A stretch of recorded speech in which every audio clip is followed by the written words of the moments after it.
Ako po si Emily Ruado po. Maikwento yung nanay, ano ba nangyari kay ninyo, no? Sir, ano po talaga po siya, nung baby pa po siya, ganyan na po ang sakit niya. G6PD na po siya.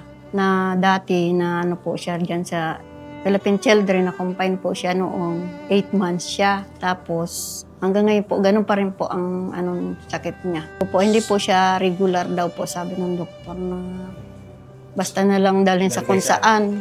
Kaya mahirap po para sa akin na walang pera. Operasyon po niya na halagang 30K po, hindi ko po kaya po.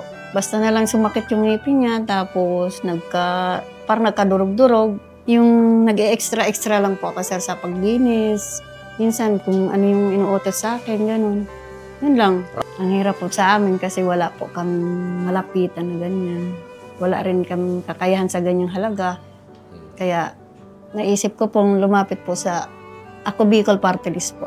Anong nararamdaman ng bata? Paano siya nakakakain? Kumakain din po naman siya, kaya lang pag kumain po siya, Hirap. sumasakit. Pagkatapos kain, sumasakit. Pero pag pinainom ko po dati ng gamot, okay pa po. Pero po ngayon po, hindi na po.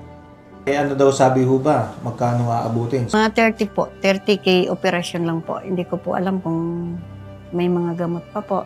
Tulong po sa akin, sir, na may nagturo sa akin na pumunta po ako sa inyo para doon lumapit. Malaking tulong po, sir, para sa akin. Action agad po, sir. Hindi na natin na pahirapan si nanay at saka si mister, ano? Ayusin na natin yan. Ayos na yan, Okay, ha? salamat Okay, po, nay. sir. Nay. Maraming salamat po sa Ako Bicol Party List po. Okay. First time ko po, sir, lumapit.